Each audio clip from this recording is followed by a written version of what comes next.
Everybody. What's up, people? My name is Timmy Dakolo, and you're listening to Elegbete TV Radio. Stay tuned. Elegbete TV Radio. We dare to lead. Elegbete TV Radio. Redefining broadcasting. Listen. Are you looking for where to get the most quality and affordable furniture in Nigeria? Then look no further, because Chooks Interiors is your solution. From sofas to dining sets, tables, center rugs, you name it, we have got you covered. Check out any of our showrooms at Airport Road in Ikeja, Festac, or Alaba International Market. You can also find us on Facebook and Instagram at Chooks_Interiors. That is at CHUKS_Interiors. Call or send us a WhatsApp message on 0808 017 1229. That's 0808 017 1229. And we would love to hear from you. We are Chooks Interiors, and we offer quality for every budget. You're listening to Elegbete TV and Radio. This is radio like you never heard before. Elegbete TV Radio, the pathfinder for radio. Elegbete TV Radio. We are not just about radio, TV, or YouTube numbers. We are all about connecting with people and creating a community of great minds and values.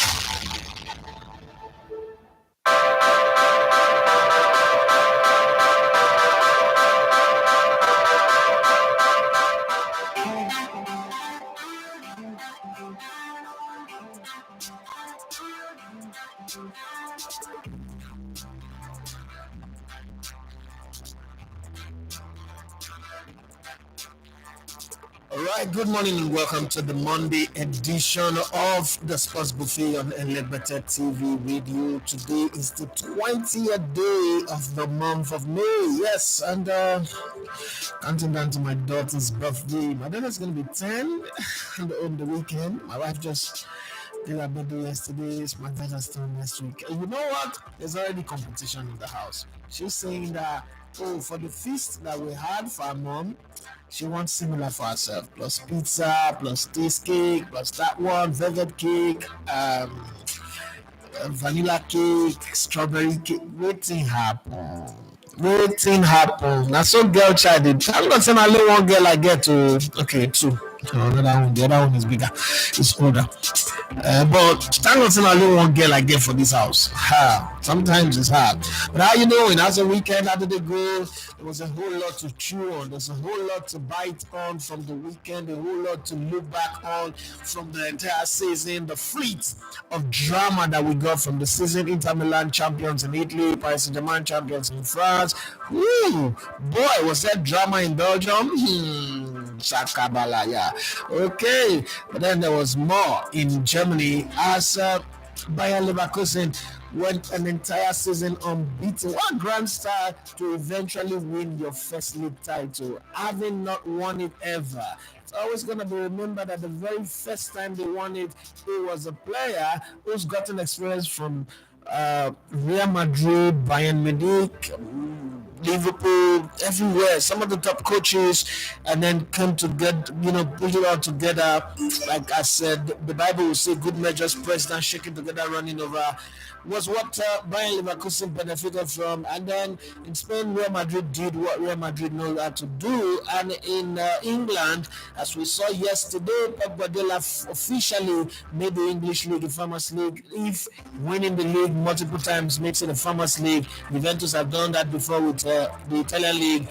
Bayern have done that 11 straight years with the German Bundesliga.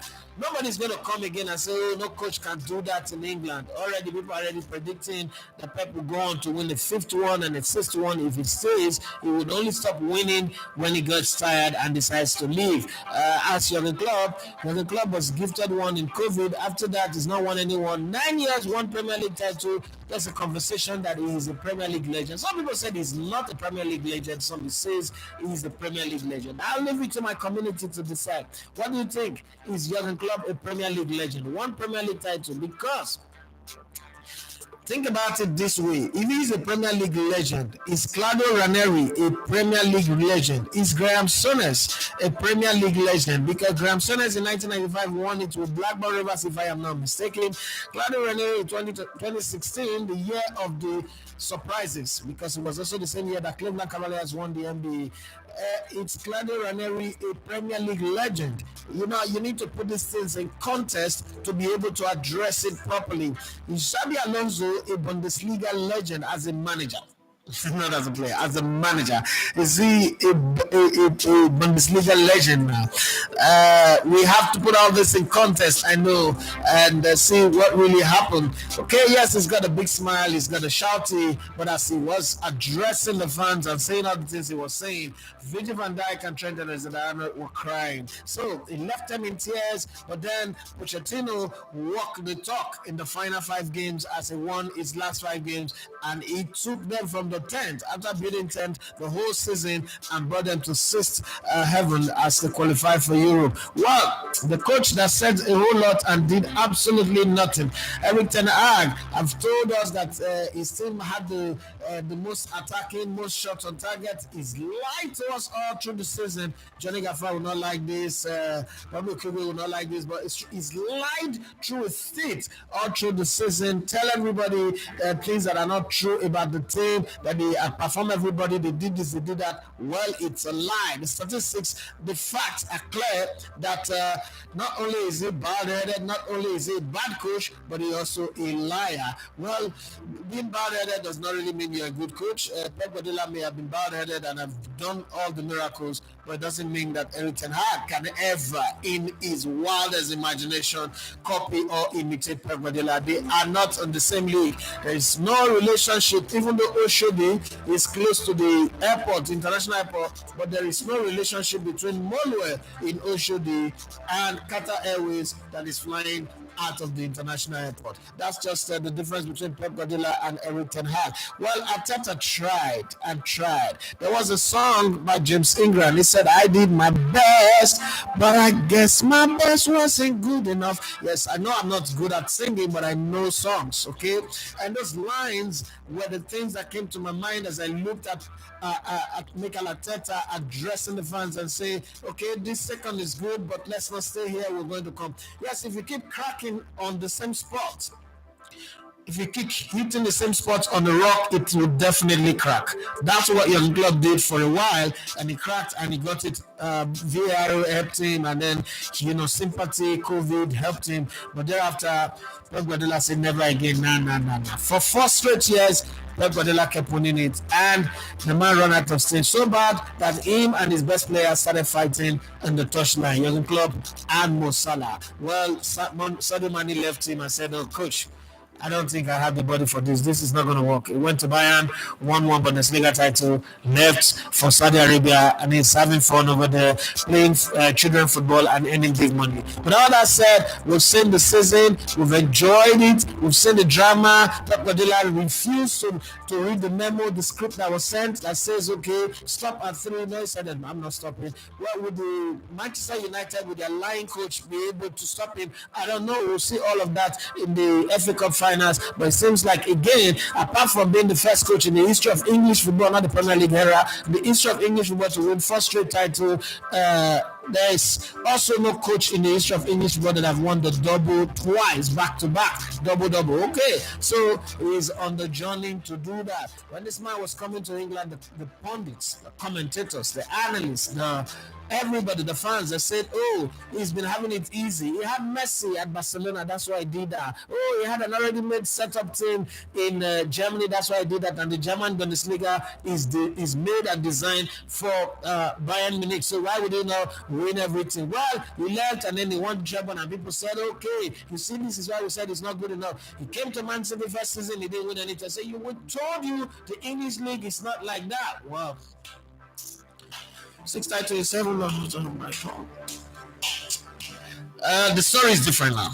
Okay, it's different, completely different. This man has been winning and winning. Now the Premier League looks like looks like training ground compared to the other leagues that he's been at. He's been winning titles, like titles are going out of fashion, and he does look like he will continue. Yesterday, when he was asked if he's going to continue, said he will take some time to think about it, and he will continue. Arteta, are you ready for it? Are you ready for this? Well, you could say that there's great improvement in the Arsenal team. 4 years ago, we were 8th position. 3 years ago or so, 8th position. 2 years ago, Arsenal were 5th position. Last season, they came up into the top 4. This season, they ran the title race till the final. But then there's something magical that always bothers me about when people talk about Arsenal. So when Liverpool, chase the title and come second, they say, oh, they are the best team in the Premier League that never won the title because of how good Pep Guardiola's team is. When Man United came second, the same story was told. But then when is the Arsenal team coming second, they say they bottled it. How is it that they don't say Liverpool? Remember last season, they said Arsenal bottled it because they spent the longest time among all the teams in the Premier League on top of the table. This season, Liverpool spent the longest time on top of the league table. Aha. Okay, we're forgetting that part now, right? Liverpool spent the longest time on top of the log, but somehow, somewhere along this conversation, nobody is remembering that anymore, and nobody is saying that Liverpool have bottled the title. Why is it that the analysis that comes to Arsenal is always different? Is it that Arsenal have something special? If Arsenal wins the FA Cup, it is because they won a cup that nobody wants to win. If they win the community, community shield, nobody is a glorified friendly match. One day they decide to take the Carabao Cup serious and they go on to win it. Oh, that's a cup that doesn't qualify you for anything. It's not important. Even if, I'm sure next season if Arsenal tries and win the league, if they win the league, so it's too late. Why did they take 21 years before winning the league? Everybody's going to say something. Why does analysis about Arsenal come different from every other team? If you have a reason, if you're one of those people who have a reason, you could share that reason. I'm just asking because I don't know. I'm not asking for a friend. I'm asking for myself. But that said, this whole season has been fun. But in between, I must say that you guys have been the real MVP. Yes, I know that Phil Foden was given the player of the season and the young player of the season went rightfully so, deservedly to Cole Palmer, and best goalkeeper went to the Arsenal goalkeeper David Raya, and seems like everybody deserves it. In my opinion, I thought that I would have given Oli Watkins that award for the best player of the season, but that's not to take anything away from Phil Foden. I think that he got it too, good performance in the season, so it's. If this one I want it, deserve it. If this one I want it, deserve it. So it's not a case of, oh, they robbed this person or they didn't rob that person. I just thought that for a team like Aston Villa, for you to put up that kind of performance, when you guys match up at with number of goal scores, if you look at the people creating for Phil Foden and the people creating for Oli Watkins, you would say that to score 19 goals in the season have been a very, very great one. Well, the Golden Boot again, won by Erling Haaland. This man, they say he plays like a championship player. Well, if this is what championship players does, let's look at the stats a bit, okay? 27 goals in the league, 5 assists, played 31 games. His goal per minute is 0.95 seconds, okay? Minutes per goal is 95, right? Total shots that he had this season is 98. Okay, goal conversion rate is 28%, shot accuracy 60%. Somehow you look at it and you say to yourself, this guy has done very well for himself. Cole Palmer came out of nowhere. I could, create an award and say is the signing of the season. Take away his goals from Chelsea, probably be talking relegation right now. But Alexander Isak also, who scored 21 goals, Cole Palmer scored 22 goals, 11 assists, and played 34 times this season. Also have a very fantastic goal per 90 minutes is 0.95 minutes. So it's fantastic. Minutes per goal is 119 minutes per goal. Total shots is 76, and his conversion rate is 29%. And then his accuracy rate is 61%. I'd love to go on and on and on and on with the other statistics, but let me just say this: Alexander Isak is the third highest goal scorer. Oli Watkins, 19 goals, just with Phil Foden is fourth, but his 13 assists put him higher than Phil Foden. Rashford, and then you have Dominic Solanke, who also had 19 goals. I think that is impressed this season, but that doesn't mean I want him at Arsenal. He should stay where he is with AFC Bournemouth. Mo Salah, by his high standard, have a poor season, but he still had 18 goals and 10 assists this season out of 32 games played. And when people say that, what is it called? I think when I look, man, should win the African Footballer of the Year. I always look at Mo Salah and say, okay, as bad. This is Mo Salah's bad season. This is his horrible season, and these are his numbers. Okay, so the African Footballer of the Year really does look very bad. Unless Ademola Lookman becomes the star player in the finals of the UEFA Europa Cup and wins it for Atalanta against the never losing, a team who doesn't know how to lose, Bayer Leverkusen. I'm wondering where anybody will tell me that Ademola Lookman deserves to win it. But then that's the top goal scorer. Let's look at the top assist givers this season before we say anything. And this is why I'm making a case for Oli Watkins.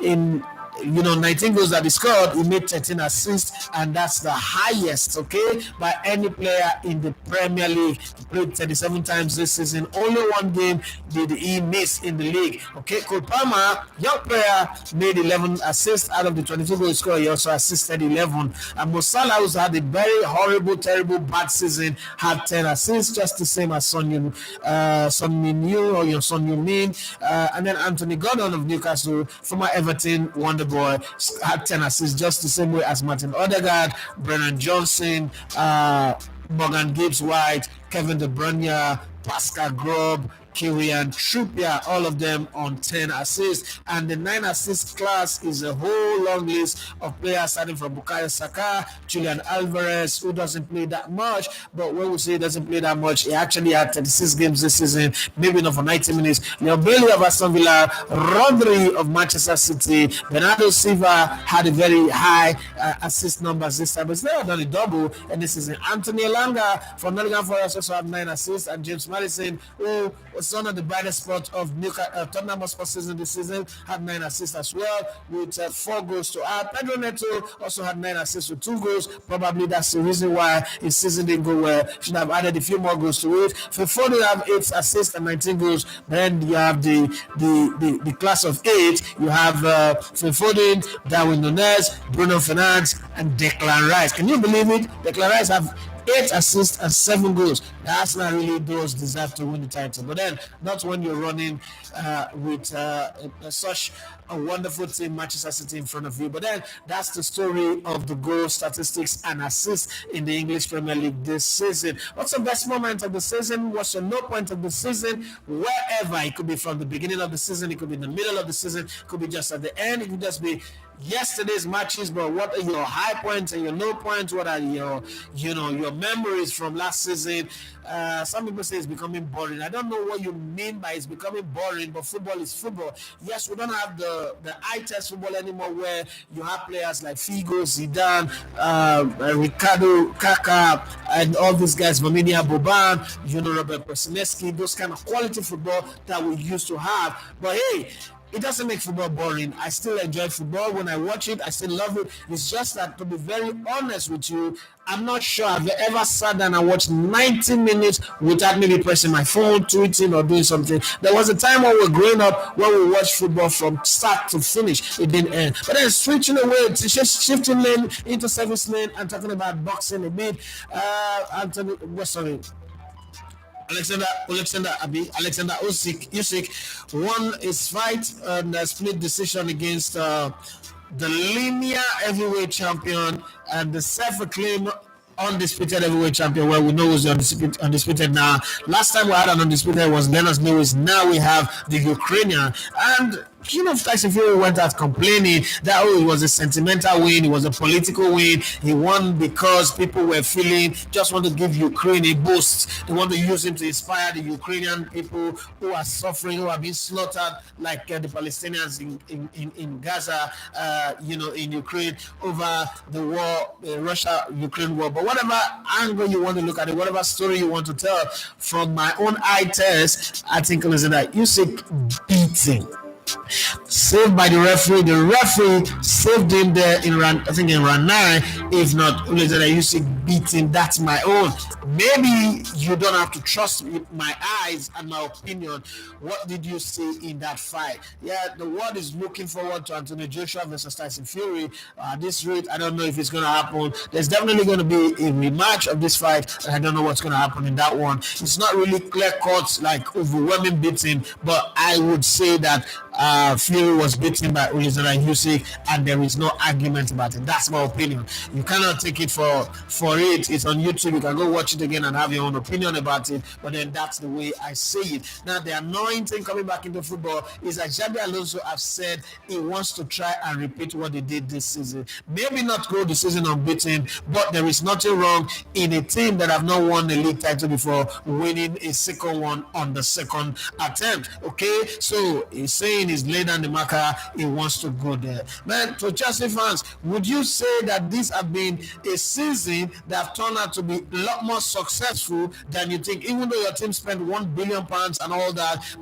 But remember that when the season was about 2 months ago, it looks like Chelsea are going to be in the lower 10 instead of in the upper 10. But not only did they get into the upper 10, but they've qualified for Europe. If you have such a storied, terrible, horrible season and you still manage to find your way into Europe, I think that Mauricio Pochettino have done enough to keep his job and deserve to be appreciated. But just my only problem is, what did he not discover in the last 5 games that the entire season he couldn't have discovered? What setup, what tactics, what twists that he found that he couldn't have used all through the season? That's just my own. Manchester United thinks, the manager thinks that the team is just maybe 2 or 3 signings away from competing with Manchester City. My guys, what do you think about that? Is that true?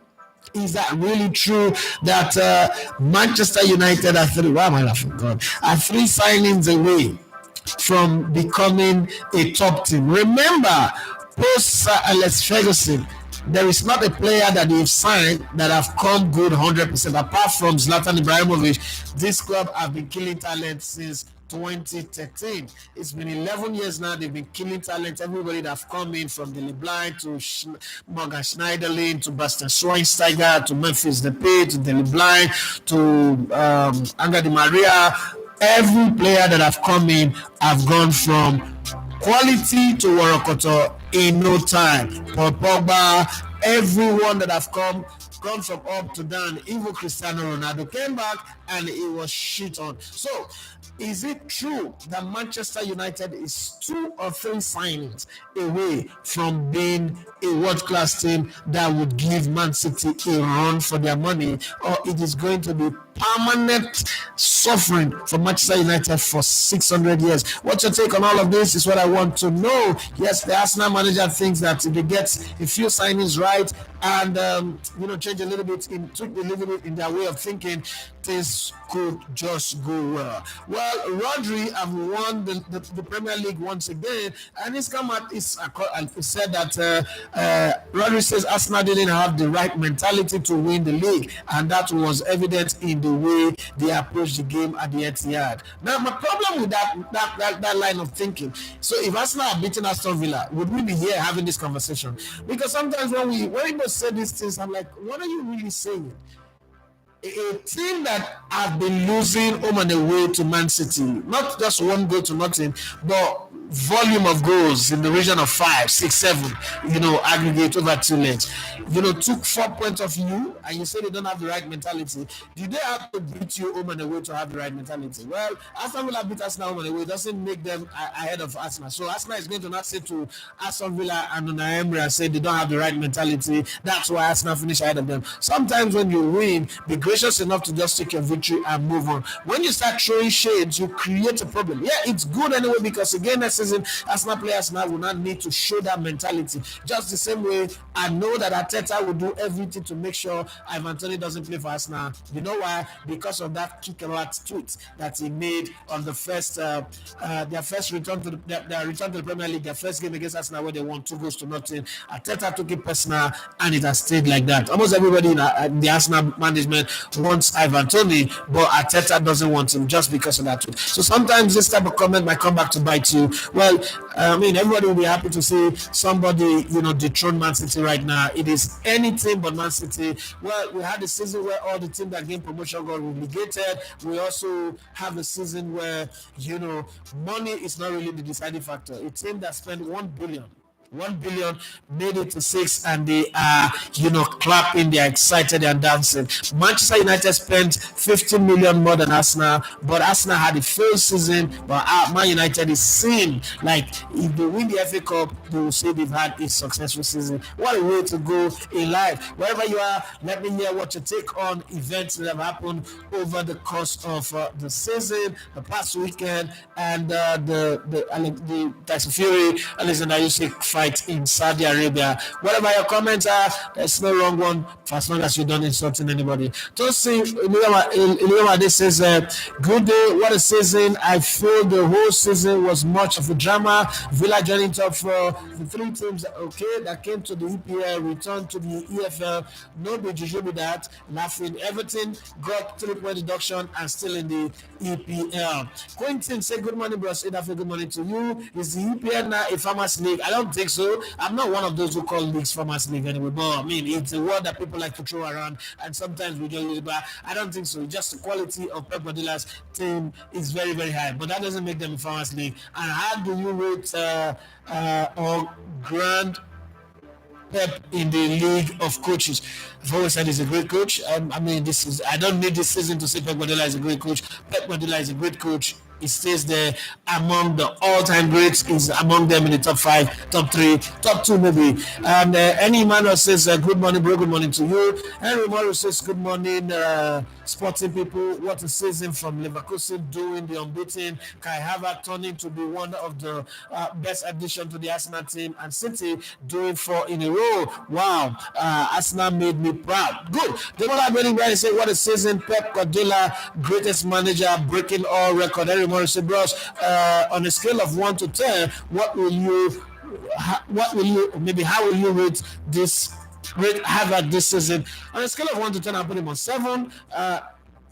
There's still some, areas that need to be improved on, but I was one of those who doubted his signing. I was one of those who questioned it, and it proved me wrong completely. I'm not going to argue about that, but I'll rate him in 7. I still not put him in 8, 9, 10 yet, because there is a whole lot of things that his team needs to do. His shooting is still very poor. Sometimes his decision making is not 100%, and a few other things that needs to be fixed. But he impressed me this season. The 7 is not to demean him, but the 7 is to say there is room for improvement. Any man say, are you going to have content for the South Africa versus Nigeria game? I'm working on it, but I'm not seeing any funding right now. The budget that is available to me is high. The budget for us to go do that is about 6 million. I'm trying to cut it down. Accommodation, logistics, movement. If we want to do what we want to do, the original plan, when we were Ghana, was okay. We will be at the airport. Nobody does that in Nigeria.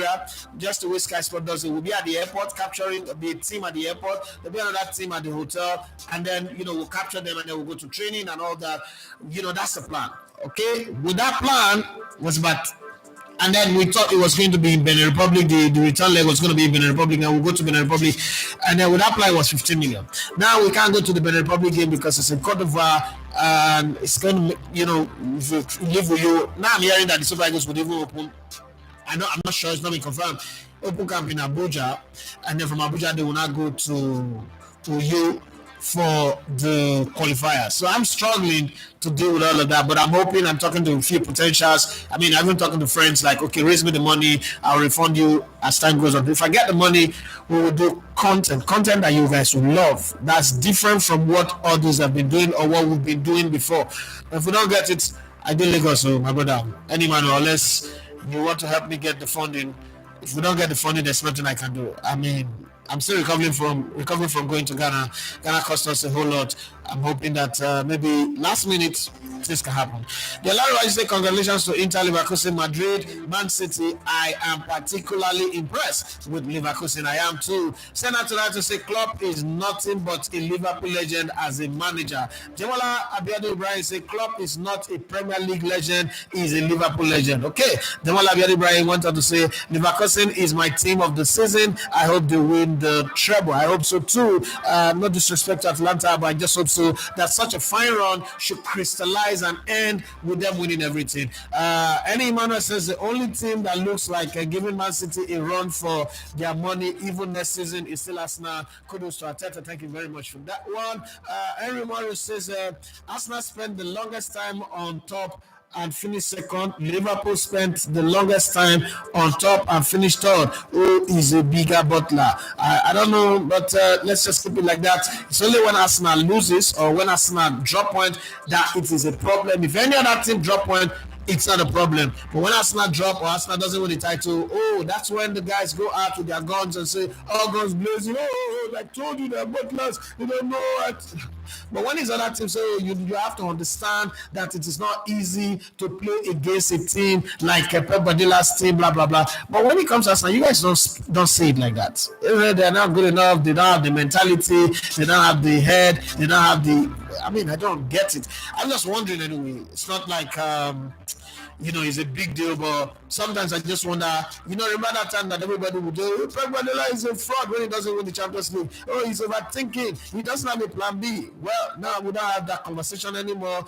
The only coach in the world to win the treble twice with two different clubs. The only coach to have gone probably, to win the Premier League 4 straight times, the English League, because we keep saying the Premier League, people think that it started from 1992.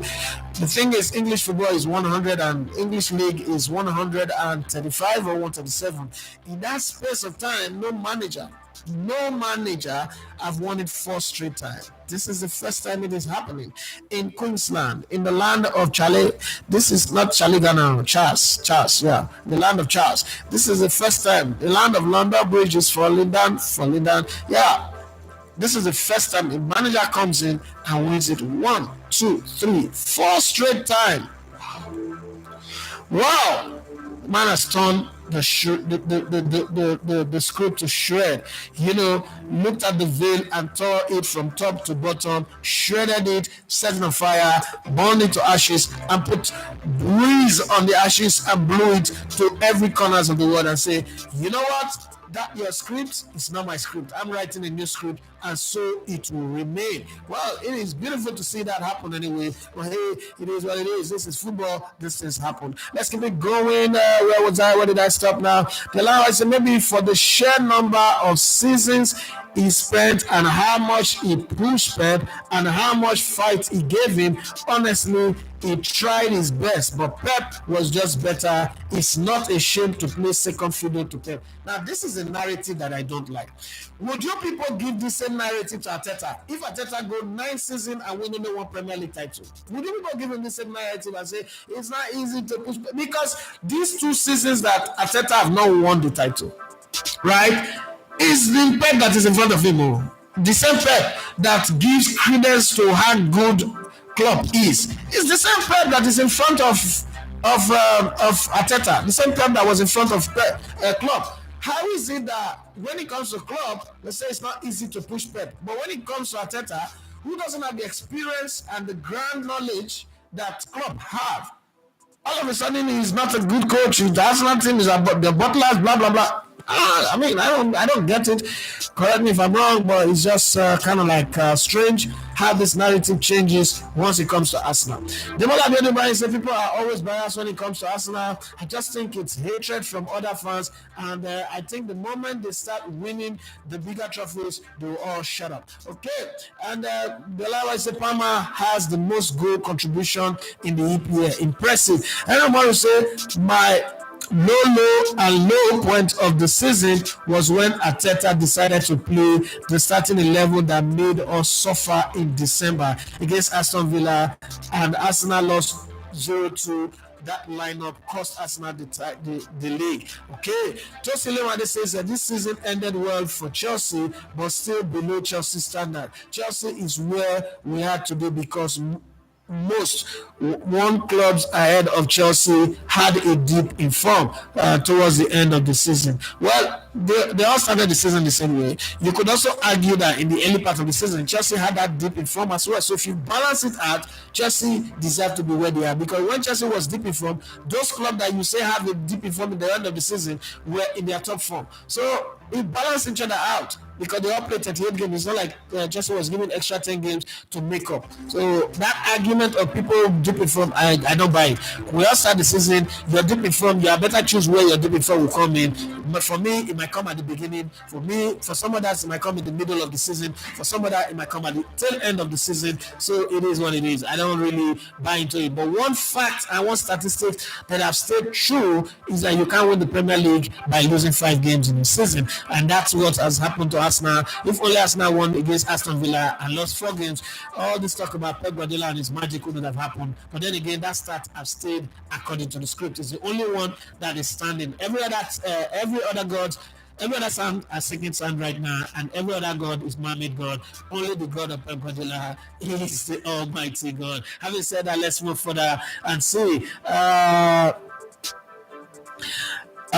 Olafat say good morning, boss. Good morning to you. Great season Arsenal has had. Cup next season, he has to be more ruthless with his decision making and get the right players into the right position.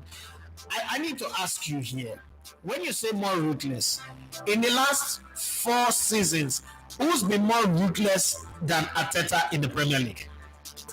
Which manager? Name one manager that have been more ruthless. Even Pep Guardiola puts him in the mix. Name one manager that have been more ruthless. For context, for depth of understanding, this guy cut off Ozil. Unai Emery couldn't do that. Cut off Aubameyang, who won him the FA Cup. Let Lacazette go. Let Torreira go. Let Guendouzi go. Let almost everybody, Chambers, Mustafi, cut them all off. While doing that, was sustaining the growth. Remember, Aubameyang is a top goal scorer in this league and in the club, and is a consistent goal scorer. Lacazette also was a consistent goal scorer, but then he let this guy. I don't know who let Olivier Giroud go. Is it him? Or it's no, Emery. So you look at that, and you talk about ruthlessness. He let Leno go, brought in Aaron Ramsdale, and then the same Aaron Ramsdale, on the back of his bad performance towards the last 10 games of last season, he cut him out and got a goalkeeper on loan, not even full signing. Got a goalkeeper on loan, knowing that the club might say, you know what, we don't want to sell again, we want our goalkeeper back. And he cut off Raya with all the drama, Raya's father and all that. And you talk about ruthlessness. Please, can you define ruthlessness in the proper context? Because if you talk about being ruthless, don't say any manager in the EPL in the last 4 years that have been half as ruthless as Mikel Arteta. And in doing that, he didn't derail the club. Okay, so, I mean, somebody might mention Eric Ten Hag. The difference between him and Eric Ten Hag is when Eric Ten Hag makes this decision, derail the club, going from when they were up there to going down. But this is different. So, if you talk about ruthlessness, I think that this man has been more ruthless. What has happened is the size of the squad is managed in such a way that even the weaknesses, okay, like in December, we saw where Bukayo Saka was off it, there was no replacement, there's no backup. And there's some players that is giving opportunity, people like Reece Nelson. I know it wasn't good enough anyway.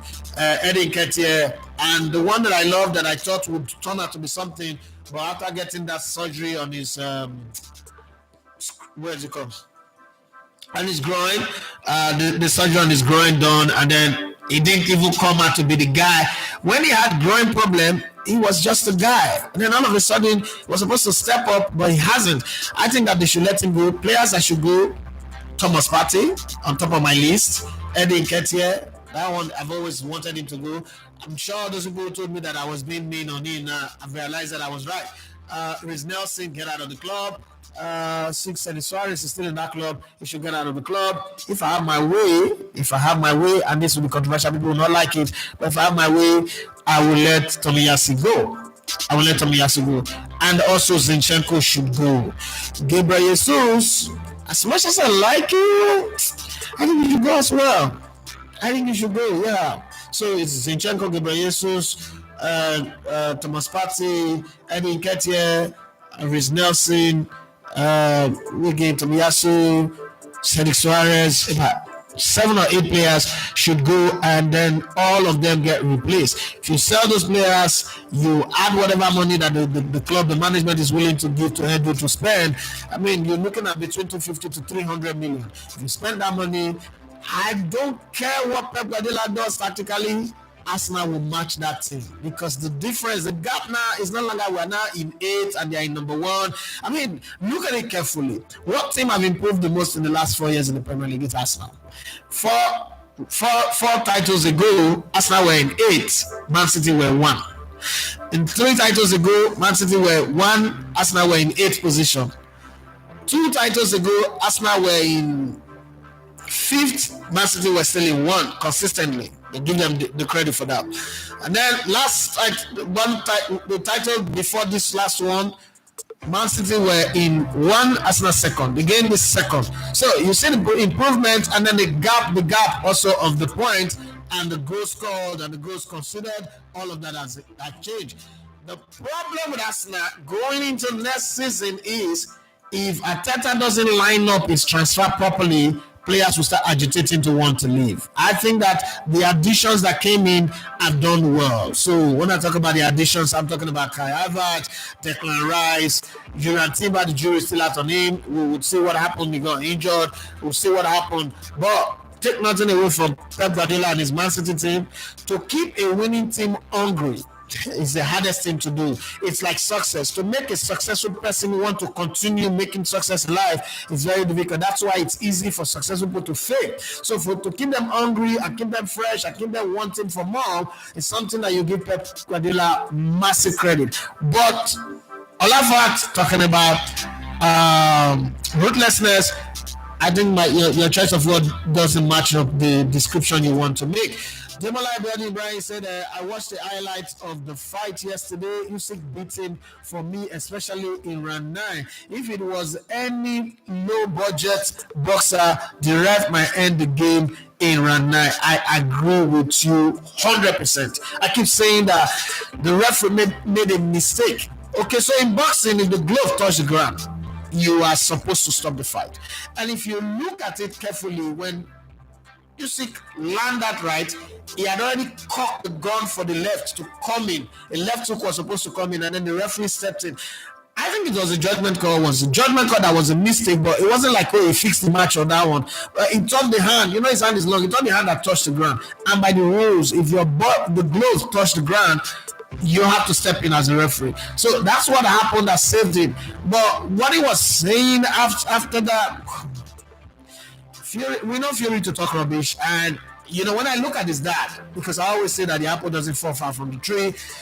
When I look at his dad, the Tommy's way, there is a way you make money, you begin to find class. Okay, there's a way you grow. I mean, I'm a ghetto boy, right? So I understand what being a ghetto person is, but at the same time, I know how to switch from that ghetto to class. Like I know the distinction between let's fight and set this place on fire to, okay, what are you saying?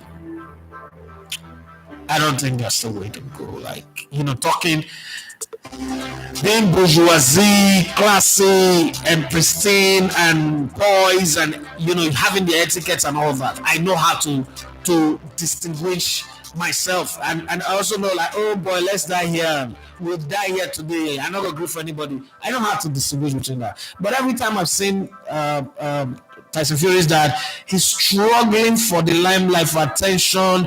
It doesn't even matter whether he punches himself or stabs himself or gets himself injured, sets himself up for death. The most important thing is that he gets the attention that the son is getting. Sometimes you're like, man, come on. This is the reason why your son behaves the way he behaves anyway. But hey, credit to Usyk. I think it's got that old school steam of a boxer that I love. Right, the other one you say, it's nice to dream of doing it again in Germany after all BVB did it back to back with Klopp back then. Just that Bayern are so wounded unlike before. Let's see how long it takes for that one to heal.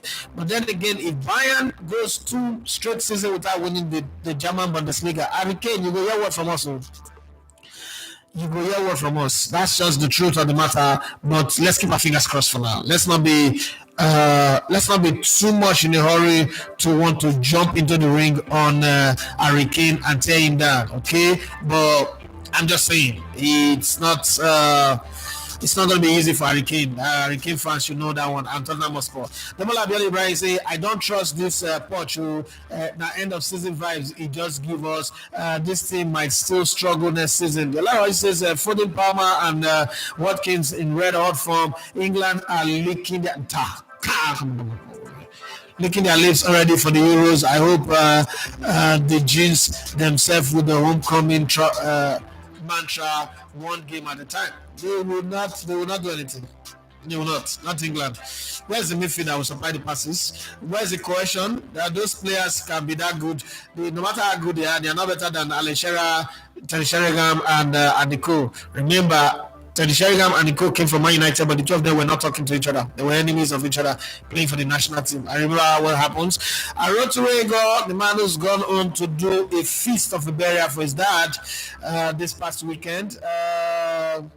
Chief, you see, Amo, I told you City was going to take it again. Arsenal will just keep trying until Pep leaves. I hope they don't struggle next season. Well, we'll keep our fingers crossed. I'm going to put my smart money on Arsenal next season. Demola Abiodun Ibrahim said Ten Hag is a joker. He just wants to raise his fans' hope. That team will shop beating next season. Demola Abiodun Ibrahim have this to say as well. He said, why Rodri not talk about the game at the Emirates? He's just talking shit because they won the league. Henry Morris say, I think the magic for Chelsea run to the end of the season is the surgery that the Argentine guy Perrin Casado went for. What's it called? McAllister, or his name is? What's it, McAllister? Enzo. Yes, Enzo. The surgery I went for gives room for Poch to play other players that brought in some balance. We might say that, but we'll still have to give credit to Poch, because if they are not done well, let's be very honest here, and this is why I like doing practical analysis. I don't like doing banter analysis, because practical analysis means you will judge everything on their individual merits.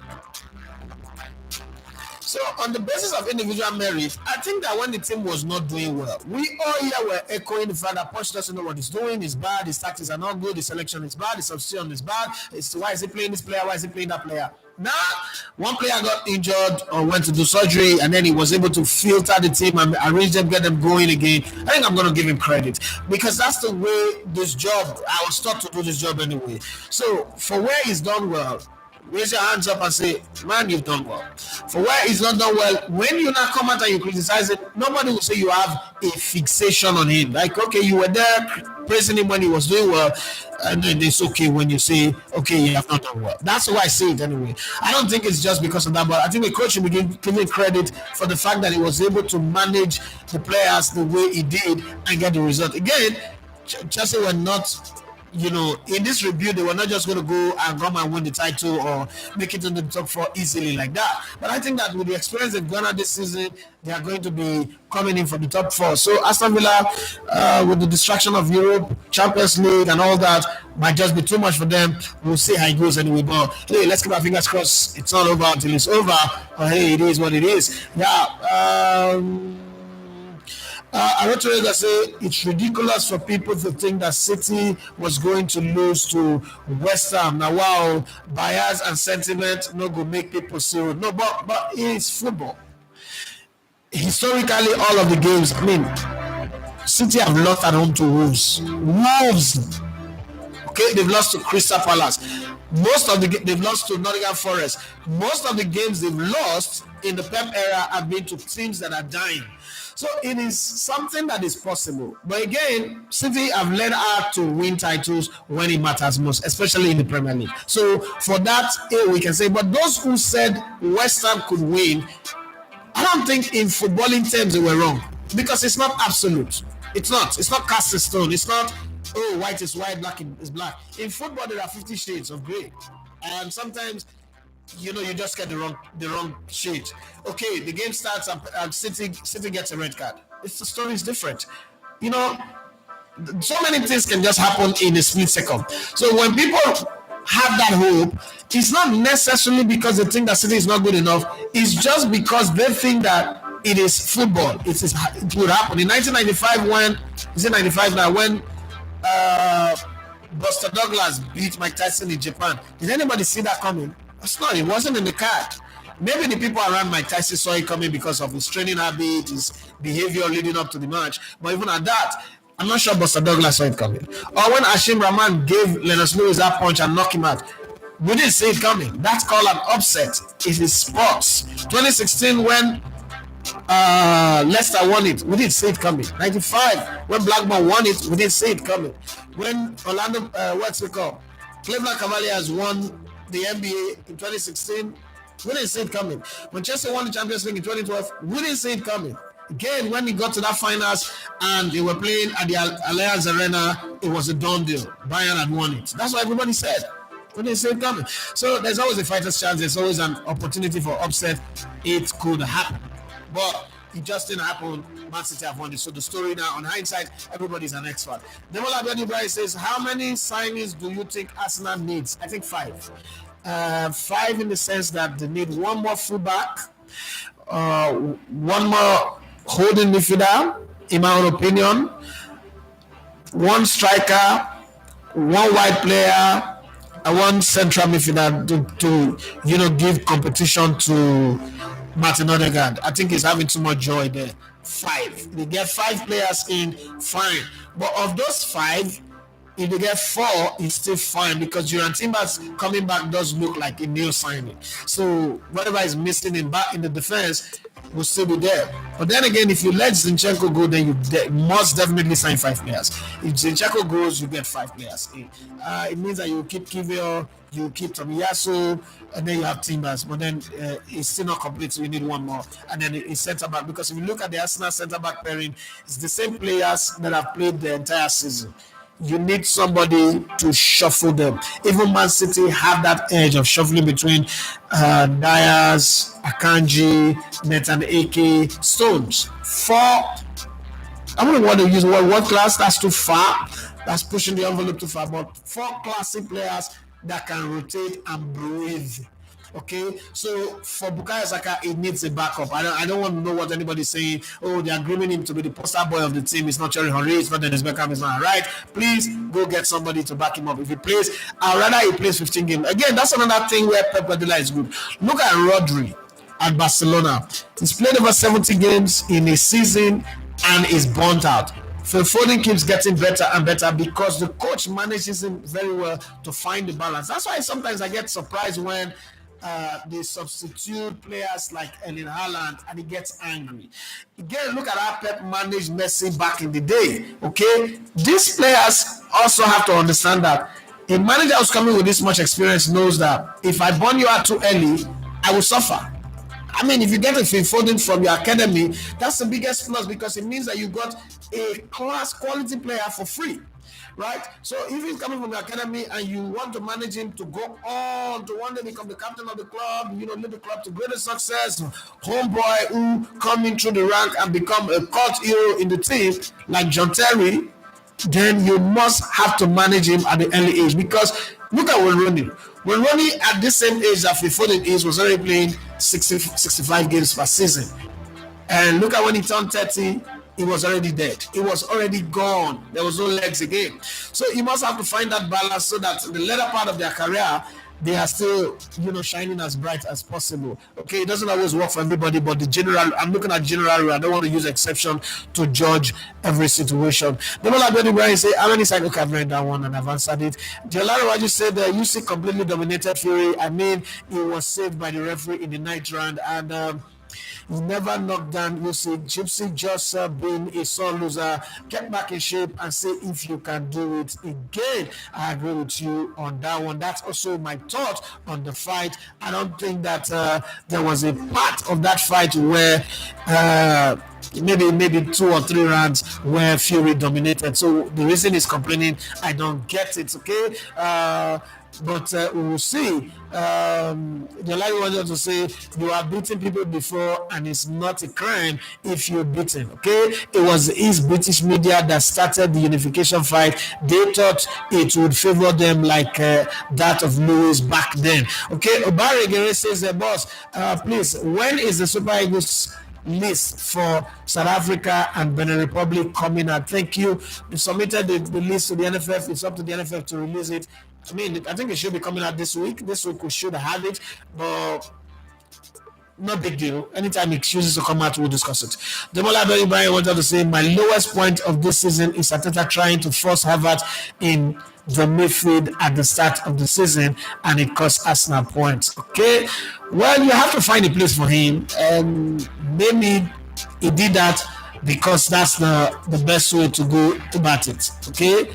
The wanted to say Arteta is more ruthless in the last 4 years from goalkeeping department to striker.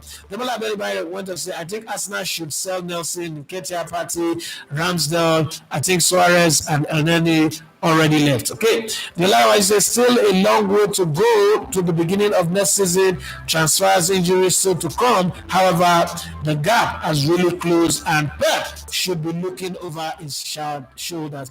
Kenny P, he said, bro, you're looking sharp this morning. How come you don't review NBA? Because I am a football. I mean, before I used to do all that. If you follow me back in Brilla, I did boxing, NBA, everything.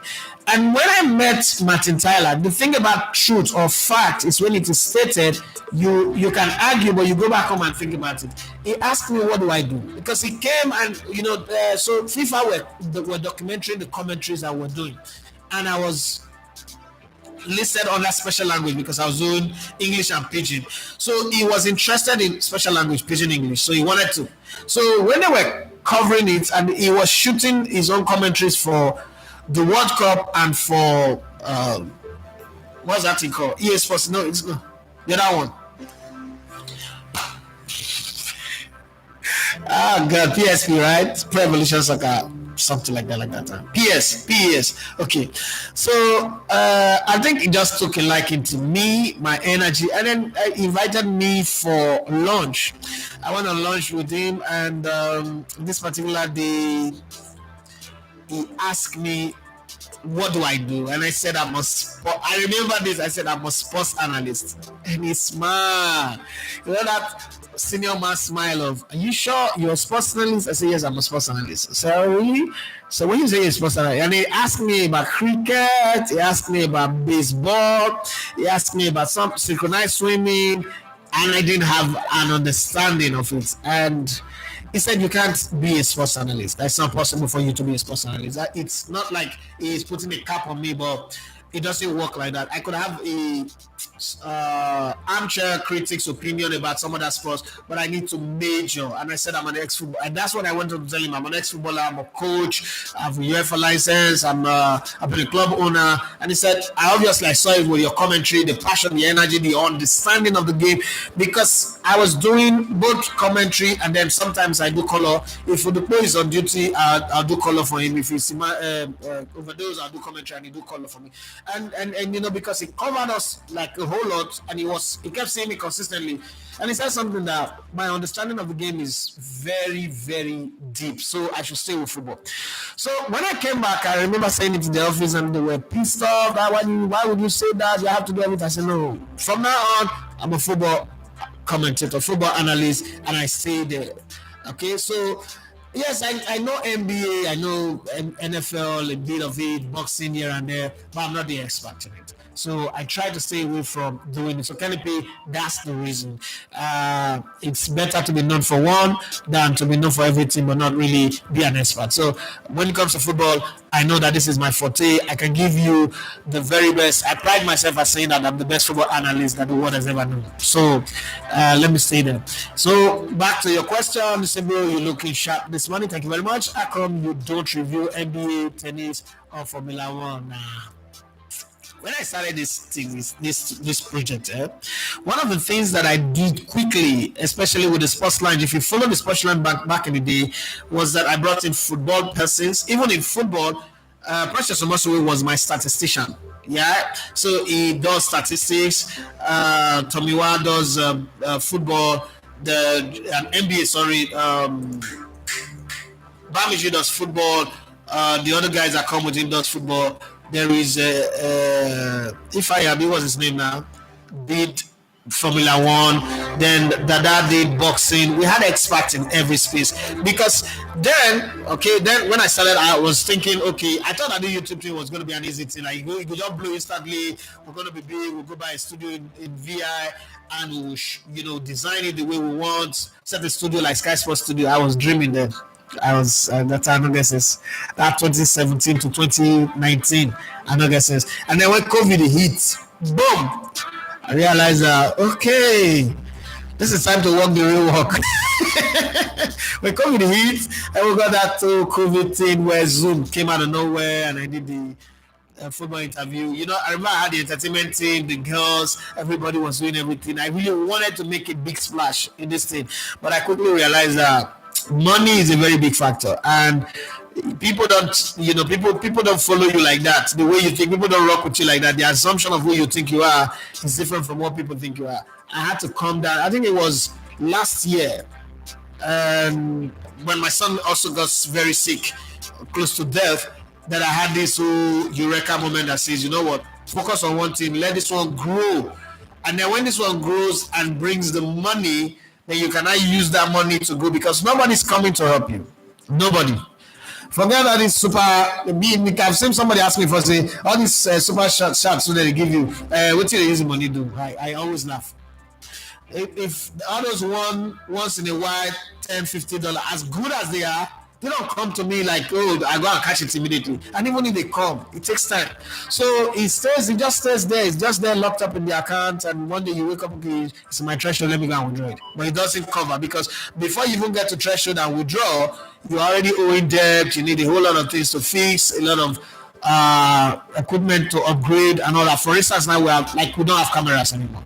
So the day I get maybe a $5,000 earnings and I go and buy cameras, oh, you want to make money? So that's the way it is. But we will definitely get there. But thank you for raising that up, Kenny P. I love that. I mean, I remember saying that I need people to come partner me, but they look at it like, somebody asked me, why is it that my podcast is sharper than what I do here? It's like that podcast, to shoot that podcast, $50,000. If you raise and come, if you go get that once to pay back, you will pay back with about 10 to 15%. It's not that easy. I love what to say, in some games, it was being naive and afraid of over losing. Meanwhile, he should have thrown players to the game, and I don't mean off-field play, but when it's done, he overthink. I don't know what you're talking about. I don't think you're talking about Arteta, because if it's Arteta, let's try and have an understanding of what we're saying, or maybe sometimes emotionless people, gets the better of people. Arsenal lost 5 games this season. Those 5 games, 2 were against Aston Villa. In December, when they lost to Fulham and West Ham, it was a time when they had injuries and loss of form. It wasn't about throwing in players or not training player. Gabriel Jesus had gone out injured for a long surgery. Zinchenko was out. Thomas Partey was not available. In that case, don't forget, Kai Havertz is a new player in the team. It's going to look at every new player that have been signed in the league. It's taking them like 6 months to 1 season to even fit in. Mikhailo Mudryk is still trying to find his feet in the league. Casado, that was a monster playing for Brighton, come to Chelsea, can't find his feet. So it's not as easy as we think. It took Declan Rice up until January before we start realizing that, okay, this rice not be local rice, and really international rice. I mean, at the beginning, it was lateral passing. It was only passing to the side. It wasn't passing the ball forward. If you remember, at the beginning of the season, it was until that Manchester United game where he scored that late goal that his game started to change. And then when we now find out that, okay, we can play Jorginho alongside him and play him forward. It seems like Jorginho came in and taught him that as a holding midfielder, you can still play forward, not just get the ball, pass backward, mark, and suffer. So all of those was happening in the season. It's like real life. There is no pause, rewind, and replay. It's real life is happening, and you learn on the job. So you had a Jorginho is a new player in the team. You have a Declan Rice is a new player. Kai Havertz is a new player. You have a Gabriel Jesus who had a great season the previous season, but this season can't stay fit to play. Zinchenko, who was inspirational last season, but this season can't stay fit to play. Edin Ketia, who came in from the bench and scored about 12 goals the previous season, these days doesn't even know his position. Riz Nelson, who also was inspirational in a few games, who I think was a rubbish player anyway. find his feet. Bukayo Saka had 8 games this season where it was just off color completely. Also, Martin Odegaard had about 6 games this season where it was off color. Now, tell me, who's the replacement on the bench for Bukayo Saka? None. Who's the replacement on the bench for Martin Odegaard? None. And then the other guys who you think, okay, should step up to the plate and do well. People like Thomas Rosemith.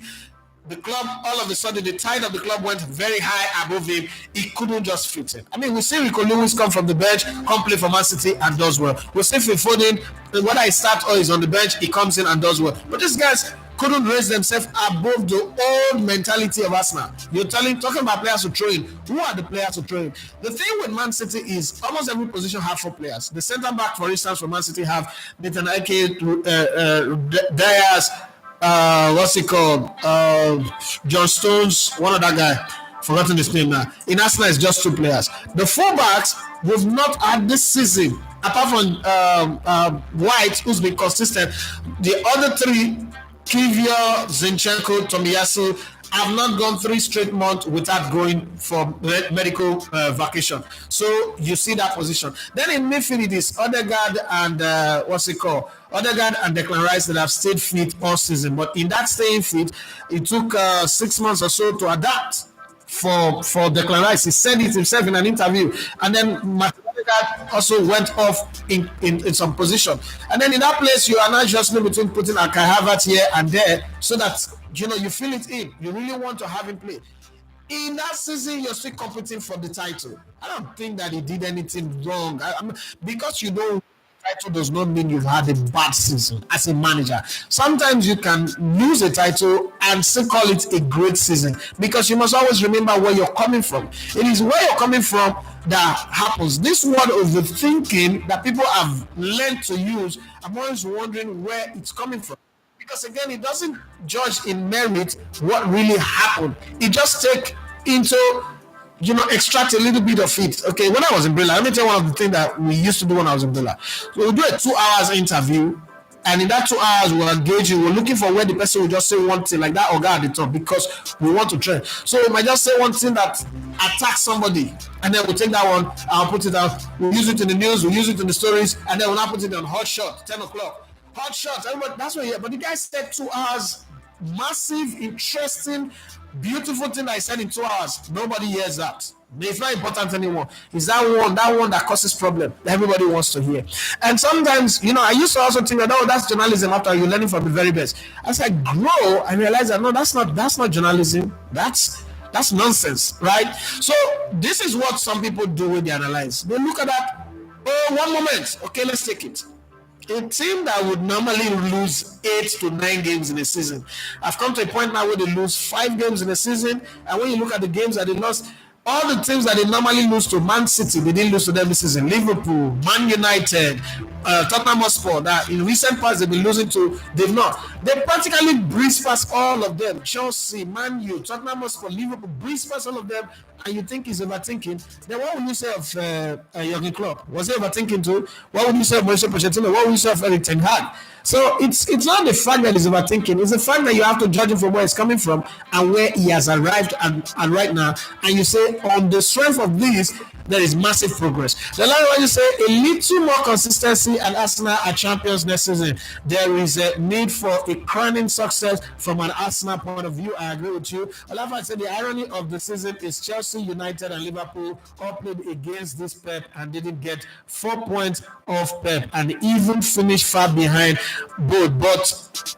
But things they have a say about our own season. He said, exactly, boss. That's what I'm saying. Being ruthless about those unfit situations. Yesterday, we all saw Martinelli could play that Saka position, not at the best, but with time. And that time is what they don't have. That time is what they don't have. Because when you do that, the problem with that is you have a Martinelli who is more effective on the other side. If he doesn't play well and you not judge his season on the failure of not playing well, then the player will come out and tell you that you play him out of position just so that he doesn't give you best, or probably because you want to sell him, right? So that again is the real problem. The other one, you say, honestly, I am also skeptical to praise Posh at the moment. Kudos though for finishing strong, but I'm not going to sing it praise to high heavens. Kopama is the only resounding achievement. I also think that Conor Gallagher, deserves some praise in the Chelsea season. He does deserve some praise. Demola Abedi say football game, anything can happen. That's why we all think Spurs will defeat City. Okay, a lot of people say, bro, so are you trying to say the other fullback aside White are better than Zini since you want him to go for Arsenal to get another fullback? Say, listen, the problem with Zini is Zini sees himself as he had a God complex. If you look the way he plays, Zini doesn't think if he make a mistake, it's a mistake and it needs correcting. Last season, part of the reason why Arsenal didn't win the title was Zini. You know, going out of his position, thinking that, because we're not scoring goal, he's the one that needs to go score. A player that doesn't have positional discipline, no matter the skill and talent that he have, and then when you put him under pressure, he starts bringing the Ukraine emotional thing. Listen, I'm a football manager, and in football management, you've got to be ruthless. The players that Pep Guardiola kept were not half as good as João Cancelo, but he cut them out. So when you analyze football, you don't analyze it like that. You analyze what are the baggages that this player brings to my team that will cause me damage. Okay? If he's going to bring in acid that will rust the iron, and somebody else have razor blade that will cut the leather, I will cut the guy with acid, because that acid is a lot more dangerous. I can deal with the razor blade. I can negotiate my way out of the razor blade. But the acid, he can pour it and damage a lot of people. That's what Zini is. Is Zini a good player? Yes. Is he talented? Yeah. But first off, his emotional Ukrainian card, I don't like it. Secondly, his mistakes are always, because you expect that he's experienced, he knows what to do, he's a better player.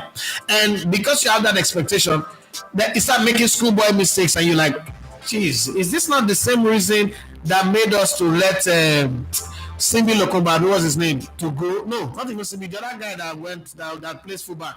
That guy that laid a pass for Liverpool to score against us a couple of seasons ago, after we had a good game against Liverpool. I've forgotten his name now, but you guys remember, one black boy, Tavares. Yes, Tavares. That's the same. He kept making the Tavares mistake, and honestly speaking, I don't think I can live with that. Even this season, he made a lot of those mistakes. It's just that Gabriel Magalhaes and what's it called, number 2, the French boy, Saliba, have now become so good that they know how to cover him. But you just can't continue to make this mistake. Demola Abedi say, I just hope that Arteta signing strikers make this Havertz form no good deceiving, because he's not a natural striker. I think next season he will rotate the centre back more. Olatunji Mane say, for City to win again, who should City kick out, and who should they sign to add to the squad? I don't know, honestly speaking. Mayeko Boss Ayodeji says, is Jorginho still needed for next season? Yes, he is. Olafadi says, boss, I think most times if we blame manager, let's blame players too, because the managers trust them and they go out to do an uncalled for attitude. Yes, you blame players, but then again, it's the manager that will give that same player another chance, another chance, another chance. That's why.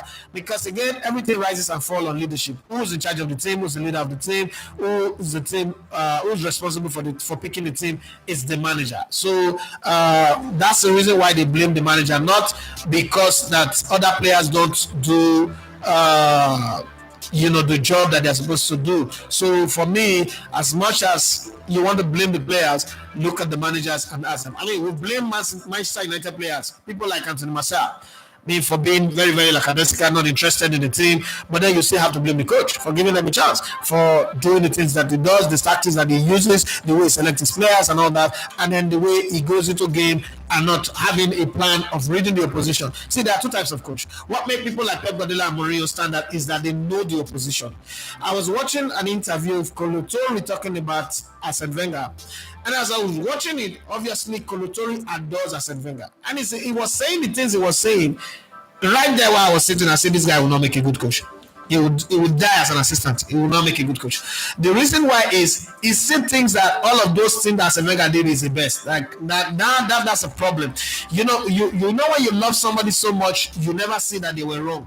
And he was explaining Arsene Wenger. The interviewer did a good job of asking him, when it comes to Arsene Wenger, how does he talk? Does he ever get angry? Say no, he doesn't get angry. I wonder what type of coach that is. That when it comes to him and his attention to details, because Arsene Wenger was sold to us as a man with attention to details, and they ask him this question that I've always said is the key when it comes to coach. That how much information does he give you people about the opposition? So Wenger never gives them information about the opposition. So you see, this is the reason why Mourinho would always win it, because Mourinho would tell you what each player in the opposition team will do for 90 minutes, how they will play, what will happen, how to go against this, how to guide against it. That's the reason why Inter Milan was able to shut down Messi and co, because they know what they will do before they do it. And I remember one of the interviews, one of the Barcelona player was saying, it just felt like they knew everything that we wanted to do before we did it. So no matter how we try to do it, they stop us.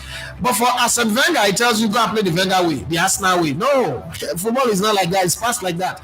The Arsenal way might be good, but when you want to go next level, you have to know your opposition, stop them.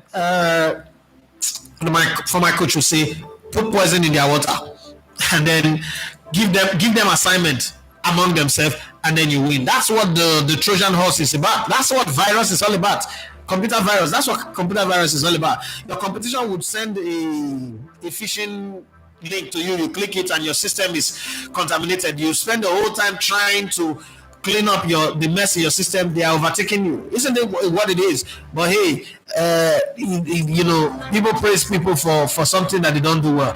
Finally on the show, Demola Benibrai said, do you agree that last season, if Saliba is fit, Arsenal could have won the league because of how fit and consistent he was this season? Well, he's fit this season, did Arsenal win the league? He's fit this season. He's consistent this season. Best defense in the Premier League this season. Did Arsenal win the league? I think this season answers that question. There are no ifs in football anyway. For the record, there are no ifs in football. Football is a reality of what you see is what you get, and you've got to seize your moment. The thing is, football, I always say this thing, that you don't win the season in the final 10 games. You win the season with what you've done from the beginning. And if you don't start amassing enough points, that puts you in the place of caution. And I like the Premier League. The Premier League tells you the rules from the beginning. If you lose 5 games, you're not going to win this league. It doesn't matter how you play. And that's why I always say that it is fixed. Because you already know that if you lose 5 games, winning the league is not possible. So why not? It's like the relegation battle. Get up to 40 points, you can never get relegated. It's already set in stone before you even start the first match. All right, so that's the way it works. Well, thank you very much. Additional 15 minutes done already. It's time to go. Thank you for everyone who's joining on the show today. Let's do this again tomorrow. It's been fantastic. I have a Silverbed show to do, so let me run now. It's been great. It's been fun. It's been exciting. I hope we could increase the numbers. I hope we could get more subscribers. I hope we could get more people viewing the live show, more comments and all that. But it's been nice. Let's do this again tomorrow. Many other things to talk about. My name once again is Edafe Matches. Second, you have to come with the but I want to spot this morning. I will say that Davido and a lot of other people will say we rise by lifting others. While that is good, I like to say that prepare yourself in a position where people can lift you. Because most times, people hear the word we rise by lifting others. They just say the way they are, hoping that somebody will come and lift them. In Pidgin English, they say, "Napikiwe stretch your hand, my papa or mama they carry." So position yourself in such a way with your preparation, so that when opportunity that will lift you up comes, it will not pass you by. Have a wonderful start to the week and have a great day. Bye bye.